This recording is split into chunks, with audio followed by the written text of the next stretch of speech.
Inaalam pa kung anong motibo sa pamamaril ng 14 anyos na grade 8 student sa Zamboanga City. Pero lumabas sa investigasyon na naipasok sa eskwelahan ang mga baril na ginamit niya dahil naiwan ito ng kanyang ama sa sasakyang naghatid sa estudyante. Mula sa Zamboanga City, saksi live si John Consulta. John? Pia, maya't maya pa rin ang dating ng ating mga kabayan dito sa harapan ng Ateneo de Zamboanga para magtirik ng kandila para sa dalawang estudyanteng binawian ng buhay. Sa harap ng Ateneo de Zamboanga University, patuloy ang pagdating ng mga nagtitirik ng kandila at nag-aalay ng bulaklak kasunod ng malagim na pamamaril ng 14 anyos na estudyante sa loob ng eskwelahan. Ang mga narinig at nasaksihan kahapon nakaukit na sa alaala ng mga kapwa niya estudyante at kalapit ng mga residente. Dalawang putok lang ata yun. Yung isa. Kumpisa. Tumatakbo sila palabas. Meron, wala nang sapatos, saka medyas-medyas ang tumatakbo dahil sobrang panic nila. Nakalimutan natin. Sa unang akala namin na mga classmate ko, simulation lang. Pero walang polis. Noong umaga, biglaan naman yung nagtira. Takot kami lahat, di namin alam anong gawin. Lumalabas sa investigasyon na may security inspection sa entrance ng eskwelahan pero sa pedestrian gate lang para sa mga naglalakad papasok.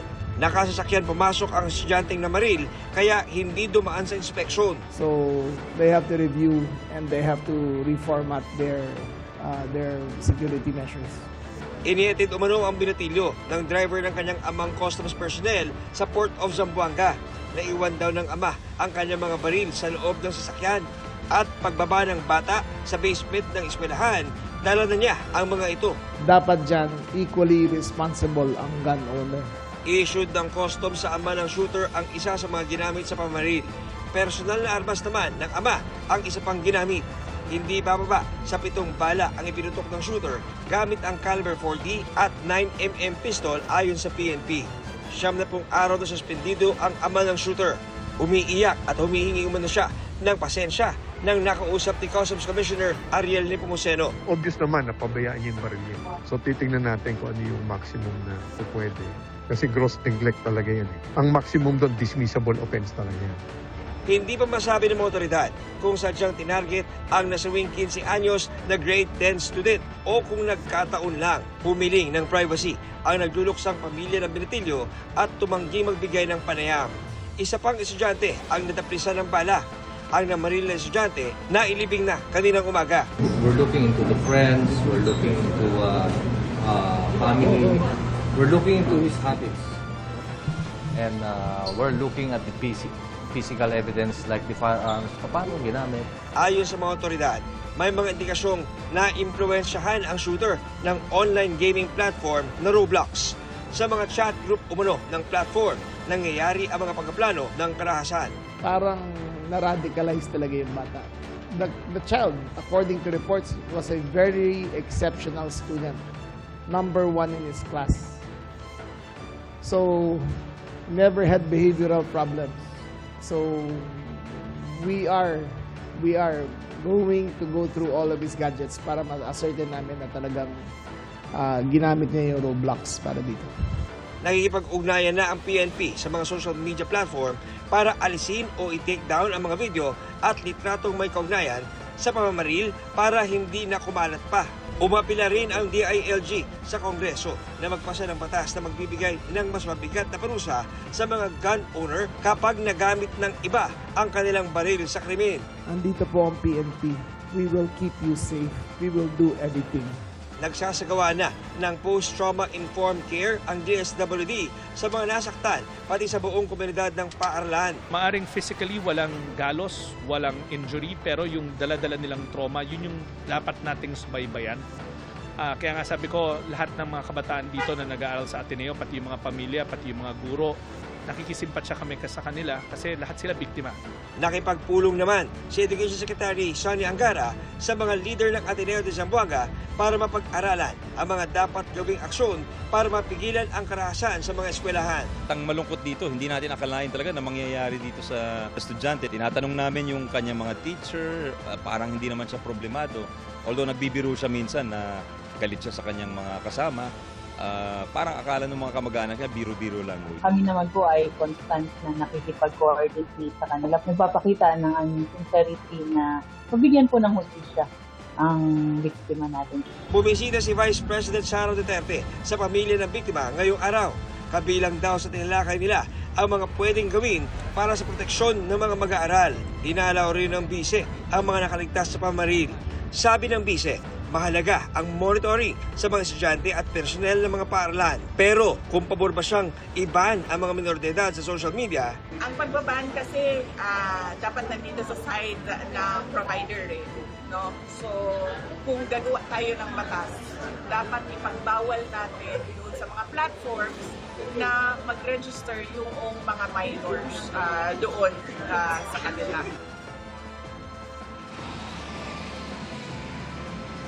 Inaasahan Pia bukas kasagawa ang briefing ng SITG Police Regional Office 9 kasama ang ilang mga taas opisyal ng gobyerno na manggagaling dyan mula sa Manila para magbigay ng karagdagang detalye kaugnay sa naganap na school shooting.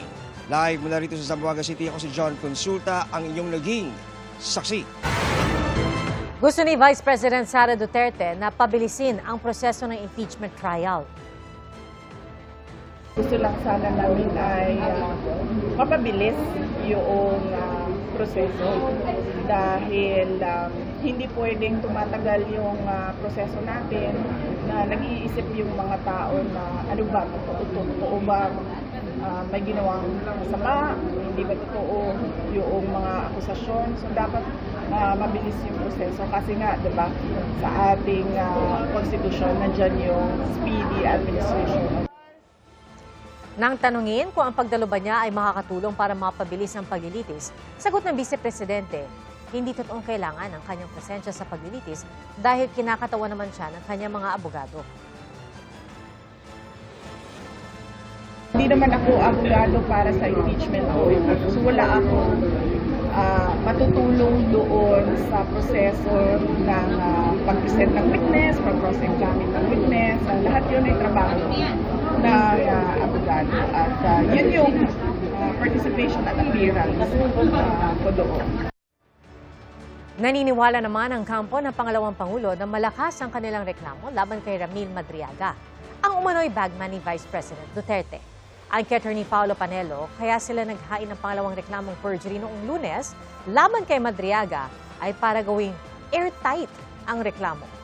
Gusto rin daw nila ipakita sa publiko kung anong klaseng testigo ang balak gamitin ng House Prosecution Panel. Pero ang kay House Lead Prosecutor Jervil Luistro, kung masasakop na ng testimonya ng mga unang testigo ang posibleng sabihin ni Madriaga, ay maaaring hindi na siya isalang sa witness stand. 3 kabilang ang 2 menor de edad ang nalunod sa magkakahiwalay na lugar sa Pampanga at Batangas sa gitna po ng epekto ng habagat. At sa Bulacan may mga lugar na abot liig pa rin ng baha. Ating saksihan.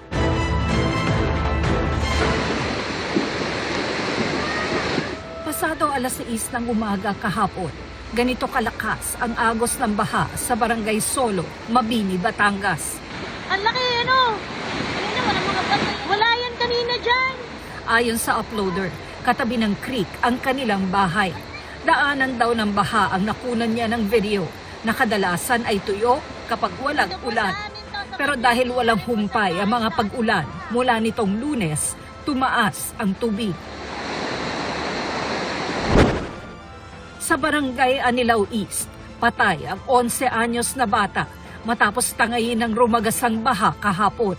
Mag-aalas 5:30 ng hapon, naglalakad sa gilid ng kalsada ang bata kasama ang kanyang mga kalaro nang mahulog siya at matrap sa kanal. Matapos ang 4 na oras na paghahanap, may pulso pa ang bata nang matagpuan. Pero dead on arrival siya sa ospital.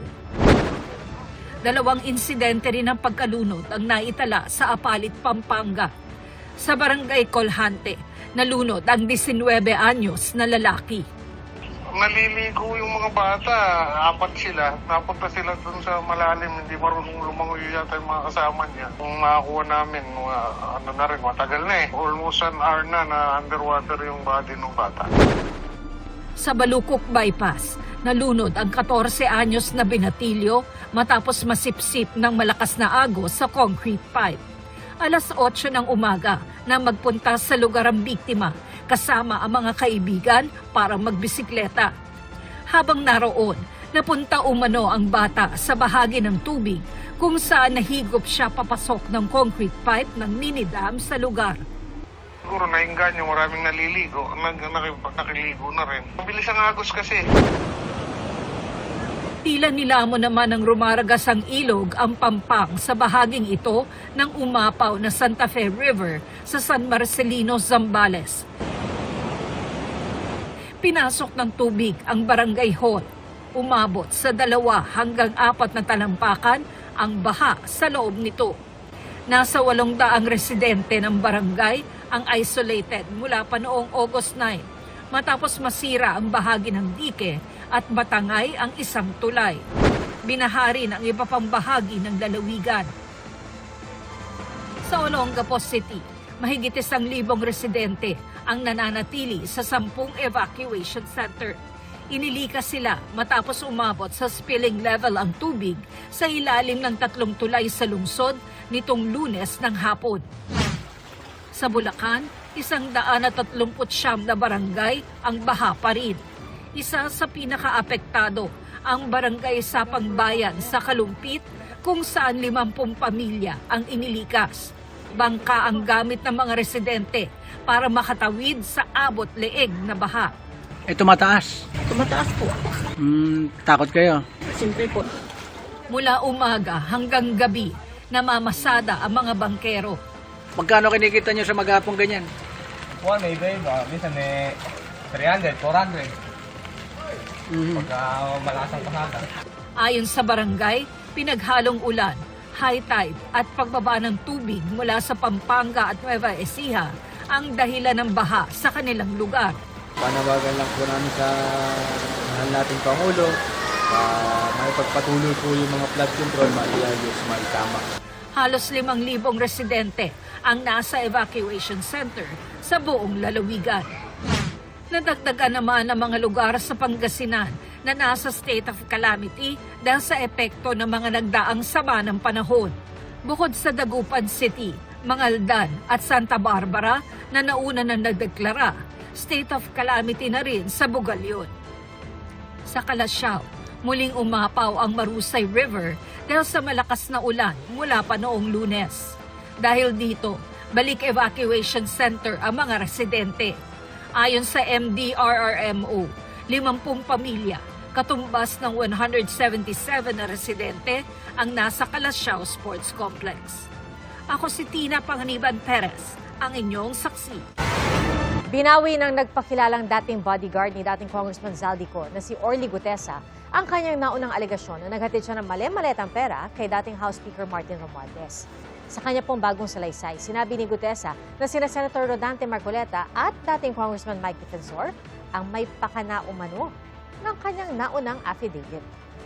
Saksi, si Maki Polido, exclusive. Unang lumabas sa publiko si Orly Gutesa sa pagdinig ng Senate Blue Ribbon Committee kaugnay ng mga anomalya sa flood control projects noong Setyembre ng nakaraang taon. Sa kanyang testimonya, sinabi niyang bilang bodyguard ni dating Congressman Zaldico, naghahatid siya ng mali-maletang pera sa bahay ni dating House Speaker Martin Romualdez. Umigit kumulang 3 beses ako mismo ang nag-deliver ng basura sa bahay ni Congressman Zaldico at sa mga bahay ni Speaker Romualdez.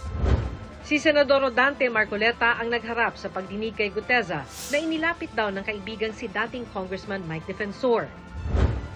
Pero ngayon, binabawi na ni Gutesa ang kanyang mga sinabi sa isang panibagong affidavit. Pinilit lang daw siya ni Defensor na sabihing naghakot siya ng pera para kay Romualdez kahit hindi raw ito totoo. Sa isang video, binasa ni Gutesa ang ilang bahagi ng kanyang affidavit. Sa isang Japanese restaurant malapit sa Senado, sinulat daw ang kanyang affidavit laman ng kwentong idinikta ni Defensor. Inayos pa raw ni Marcoleta ang draft na tinype ng manugang ni Defensor na si Mark. Simulan nga na ni Senador Marcoleta ang basahin ng ginawa ni Mark na affidavit base sa sinabi ni former Congressman Mike na sabi niya, pare, ayusin ko ang Tagalog. Doon mismo sa harap ko, inaayos ni Senador Marcoleta ang affidavit na yun. Sabi ni former Congressman Mike Defensor, Si Mar kasi di marunong magtagalog. Ang video na ito ibinigay sa GMA News ni Attorney Melvin Kalimag, ang abogadong nagnotaryo ng panibagong affidavit ni Guteza noong August 13. Binigay din sa amin ang video ng ginawang pagnotaryo sa isang hotel room sa Pasig. He was very relaxed. Tapos tahimik niya eh. Parang very ordinary lang. Ni-request namin kay Attorney Kalimag na makausap sa telepono si Guteza pero ayon sa kanya, may problema sa signal kung nasaan si Guteza kaya di siya makontak. Sa kwento ni Guteza sa kanyang affidavit, narinig daw niya ang usapan ni na Defensor at Marcoleta tungkol sa pera. Sabi ni Congressman Mike, basahin mo na muna, ikaw na ang bahala kung pwede yan. Sabi niya, pari, 150 million lang, masaya na tayo.